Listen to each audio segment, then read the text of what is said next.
Assalamualaikum warahmatullahi wabarakatuh. Selamat pagi, selamat siang, selamat sore, selamat malam teman-temanku semua ya. Berjumpa kembali dengan Mas Biro Tegal yang akan memberikan edukasi-edukasi yang mantap-mantap tentunya.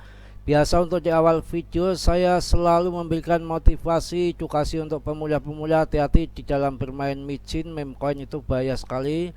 Banyak orang yang bangkrut, yang susah jadi kere gara-gara belangsak di meme coin, karena meme coin itu proyeknya proyek tipu mengkibul, tipu menipu, omong kosong, abal-abal ya.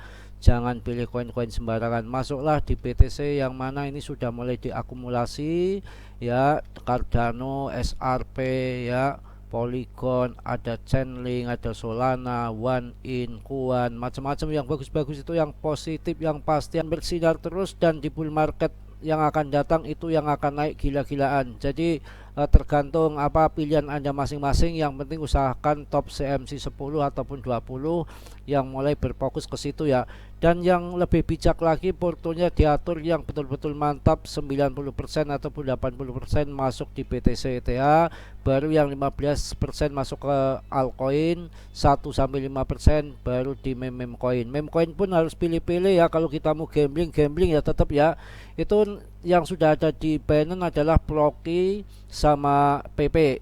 Untuk Baby Doge project mereka juga oke itu, tapi Baby Doge project barat ya memang boleh juga, tapi itu belum masuk Binance, yang mana holdernya komunitasnya juga kuat. Kalau mau masuk dikit saja, uang itu kan harganya murah, beli $10 aja ataupun 1 ataupun $5 itu udah banyak ya. Yang mana nanti biasanya momen-momen ini pembakaran Baby Doge nggak pernah ngibul, biasanya di akhir tahun bro. Kalau sekarang masuk nanti jual di akhir tahun, nanti Januari Februari dibanting lagi, baru masuk lagi, nanti jual lagi di bull market. Kita harus betul-betul memahami planning kita ya, mana yang untuk diswingkan ketika masuk saatnya, di pas di posisi harga mana. Baby Doge biasanya di bawah 3 triliun kita masuk, dan momen jualnya kapan? Biasanya akhir tahun kalau Baby Doge. Kok nanti dibanting lagi Januari Februari karena banyak yang ngambil ya, banyak yang TP, baru nanti masuk lagi Februari Januari. Kalau sudah memang dibanting dapat TP, kita baru masuk jual lagi nanti, karena tanggung tahun depan kan tahun 2024 sudah mulai halving BTC, nanti dijual di akhir tahun yang akan datang 2024. Baby Doge itu akan naik lagi, tapi portonya dikit saja, 1-5% dari porto kita. Ketika ada sesuatu analisa kita yang meleset itu, kita nggak sampai rugi, nggak sampai kere ya, karena porto sedikit nggak sampai membahayakan ekonomi kita ataupun modal kita dalam bermain kripto ya. Harus belajar betul-betul ya. Ini yang mana sebetulnya BTC sudah mulai merangkak naik, itu betul ya yang saya katakan bolak-balik. Ini kan sudah menggunting ya, daripada awan Ichimoku-nya ini kan. Ini sebetulnya kalau di weekly-nya itu akurat betul bro. Saya buktikan ini yang di sini ini kan tumpuk-tumpukan ini, ke bawah enggak, ke atas enggak, ini yang di sini nih. Ini pola di sini nih ya. Ini awalnya ini kan MA yang biru ini kan di bawah dulu, gunting ke arah atas ya, ya memang ada naik turun, tapi kemudian jebret naik ya. Ini sama ini polanya di sini. Ini kan sama ini numpuk lagi nih, numpuk lagi. Cuma ini sudah keluar daripada awan Ichimoku yang besar ini. Ini artinya dia sudah bullish. Kalau yang bearish kan di bawah awan Ichimoku, kalau yang di atas namanya sudah bullish. Tapi di dalam bullish ini memang awan Ichimoku akurat ini ada perosotan TK ini nanti bisa turun ke sini, bisa jadi langsung ke sana ya, bisa jadi nanti langsung seleng ke sana bisa.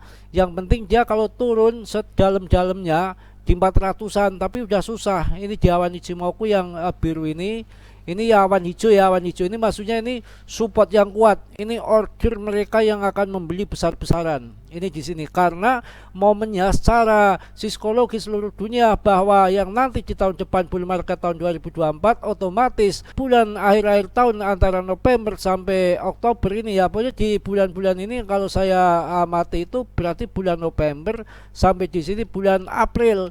Ini November sampai April ya, sampai sini ya, pas halving BTC ini udah awan hijau, artinya ini sudah akumulasi titik terakhir.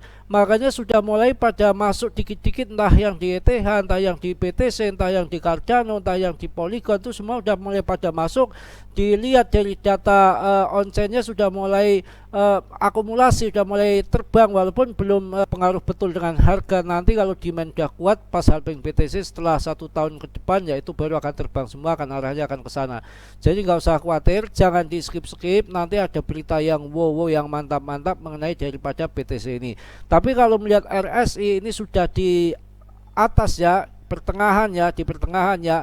Tapi saya rasa nggak masalah kalau untuk BTC ya, dikit-dikit aja masuk. Nanti kalau ada turunan lagi, ada bantingan lagi, mungkin Februari Januari bisa saja, ataupun di akhir tahun biasanya di tanggal tua, yang mana historinya itu para bos-bos well itu pada bayar pajak gede-gedean, bukan kecil pajak mereka itu biasanya menjual dari aset kripto maupun aset yang lain ya. Itu secara psikologinya seperti itu. Nanti makanya kan ini ada penurunan TK, nanti turun di sini tapi nanti akan loncat. Nah, ini awan hijau ini kalau dilihat mulai bullish di awan hijau ini ya, ini di bulan November ini sampai April. Ini sampai April itu awannya hijau ini. Artinya ini akan bullish ya. Jadi nanti yang main berscalping antara di titik sini itu bisa dimainkan ya, untuk scalpingan nanti dipelajari. Jadi ini resistennya ada di yang hijau ini support kalau di atas kan. Tapi kalau nanti jebol ke awan Ichimoku yang hijau ini, berarti dia akan bermain di dalam awan Ichimoku. Saya hapus dulu ya. Yang bawah ini termasuk resisten kalau dari bawah, tapi ke bawah lagi saya rasa nggak mungkin. Kalau dari atas berarti ini udah support. Jadi support ini karena ini udah ketembus yang di sini, ini udah jadi support. Yang kalau nanti loncat ke atas, kalau dia bermain di dalam awan Ichimoku yang atas berarti jadi resisten. Kalau sebelum ini kejebol ke bawah ke sini ya, ini udah jadi support. Saya rasa ini support yang kuat di sini nih. Mulai November sampai Maret ya, itu polanya akan bermain di atas. Walaupun naik turun mungkin nggak akan banyak. Sebab yang pertama yaitu beda dengan tahun kemarin ketika Desember di akhir tahun ya, itu kan pada bayar pajak, mereka pada jual aset-aset ini. Tapi ini kemungkinan karena di tahun depan itu beda dengan tahun-tahun yang lain, karena tahun depan itu halving, mungkin menjual nggak banyak. Dan kemungkinan penurunannya nggak akan banyak. Mereka sudah mulai akumulasi yang mana akan dipanen di bull market. Saya rasa bisa dibaca psikologinya seperti itu ya. Langsung saya akan beritakan berita yang mantap mengenai daripada BTC ini. Pemerintah Amerika Serikat kini jadi pemilik Bitcoin terbesar dengan nilai fantastis ya, 5,3 miliar US dollar. Makanya jangan takut kalau BTC itu nanti akan turun, nggak mungkin. Bull market akan dimainkan dia, apalagi yang namanya pilpres membutuhkan dana, ekonomi Amerika juga memburuk. Jual BTC aja dia udah kaya, yang namanya terbesar yang punya BTC sekarang ada di dia, nggak beli lagi, cuma hasil menyita saja ya. Pemerintah Amerika Serikat kini menjadi salah satu pemegang Bitcoin terbesar di dunia dengan total sekitar 194.000 ya, 188 BTC. Nilai koleksi digital ini mencapai angka fantastis 5,3 miliar US dollar. Bagaimana pemerintah AS mengumpulkan Bitcoin? Menurut analis, data berdasarkan pengajuan publik perusahaan kripto 21.co memperkirakan bahwa pemerintah AS masih memiliki 194.188 BTC yang diperkirakan bernilai 5,3 miliar US dollar. Perusahaan mencatat bahwa analisisnya bahwa ini adalah estimasi batas bawah kepemilikan pemerintah AS berdasarkan informasi yang tersedia untuk umum. Ini batas bawah aja sampai 194.188 BTC. Itu batas bawah bro ya, batas atasnya berapa? Waduh, banyak sekali. Ya ini lihat datanya ini. Benar-benar ya mantep, luar biasa. Yang mana nggak mungkin BTC akan dijatuhkan ya, yang mana dia juga pemilik yang terbesar di US ya. Menurut laporan, pemerintah AS mengumpulkan Bitcoin melalui serangkaian operasi besar yang melibatkan penangkapan dan penyitaan aset digital dari aktivitas ilegal. Salah satu operasi terbesar terjadi pada November 2020 ketika pemerintah berhasil menyita 69.369 BTC dari dompet digital yang terkait dengan Silk Road, pasar gelap online yang terkenal. Memang pinter dia ya, main sita saja tiba-tiba kaya nggak beli BTC, makanya satu aja harganya udah bull market miliaran. Dia punya banyak sekali, aduh macem-macem aja ya, bikin ngiler saja ya. Selain itu, pada Januari 2022 pemerintah berhasil mengintercept 94.643 BTC yang terkait dengan peretasan Bitfinex. Operasi besar lainnya terjadi pada Maret 2022 ketika pemerintah berhasil menyita 51.326 BTC dari James Song. Waduh, gimana ini ya? Nggak mungkin BTC akan jadi nol. ETF support disetujui, BlackRock, Fidelity, Grayscale ya mantap, harganya bisa 2M. Yang kaya dia juga, makanya jangan bodoh. Kalau sekarang kita kalau masuk BTC itu portonya yang besar ya, jangan yang dibesari Kemenkoin yang mana tapi nanti TP-nya ya ketika harga dipucuk ya, pas harga tinggi kita jual, begitu nanti turun kan kelihatan market cap-nya kan masih mengecil. Jadi orang yang belum paham, orang baru itu jangan melihat hanya garis menggaris saja, dilihat dari market cap-nya. Kok makin turun artinya mereka pada bubar, pada cabut, pada cut loss, kita ngikut. Kalau enggak ya kita kebanting terlalu dalam begitu ya. Bitcoin yang disita ini tidak hanya mengambang di dunia digital, mereka disimpan dengan aman dalam hardware wallet, perangkat yang dikenal dengan fitur keamanan yang kuat. Penyimpanan ini berada di bawah pengawasan ketat Departemen Kehakiman dan Internal Revenue Service. Boleh nyita aja dipegang-pegang, dijaga ketat sekali ya, luar biasa ya. Gila itu memang ya, betul-betul ya, mantap ya. Setelah itu Bitcoin yang volatil ini merubah menjadi properti pemerintah siap untuk dilelang. Transisi menjual Bitcoin telah melihat berbagai model investor miliarder. Tim Draper terkenal membeli 30.000 BTC dalam lelang pemerintah pada tahun 2014. Namun perubahan strategi telah muncul dengan pemerintah sekarang lebih memilih bursa kripto untuk penjualan daripada lelang publik. Ya jelas lebih mahal harganya, asem ya.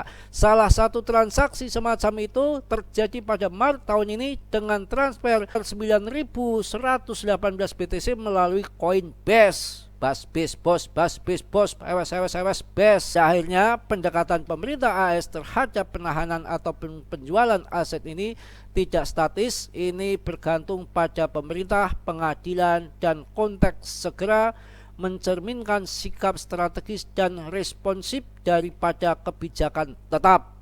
Fleksibilitas ini juga memastikan bahwa penanganan pemerintah terhadap cadangan Bitcoinnya sejalan dengan pertimbangan finansial dan hukum yang lebih luas. Mantap bro, memang betul-betul pemerintah US tuh kaya dengan BTC, tinggal menyita saja ya.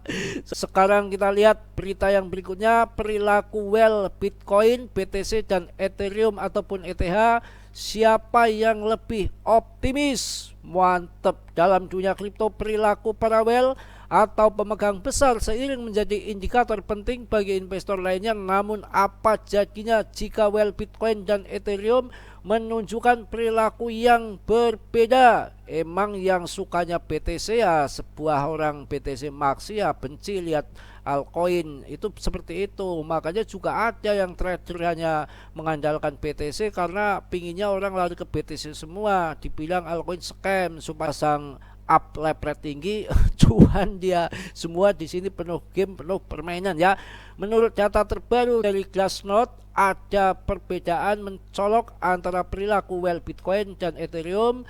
Whale Ethereum yang memiliki 1.000 atau lebih ETH sekitar 1, juta US dollar telah menunjukkan penurunan tajam sejak 2020 dengan penjualan ETH senilai 20 juta US dollar. Berarti sudah beralih ke BTC bro. banyak percaya BTC. Syukur-syukur yang dari ETH lompat ke Cardano. Waduh, bisa juta-jutaan harganya bro.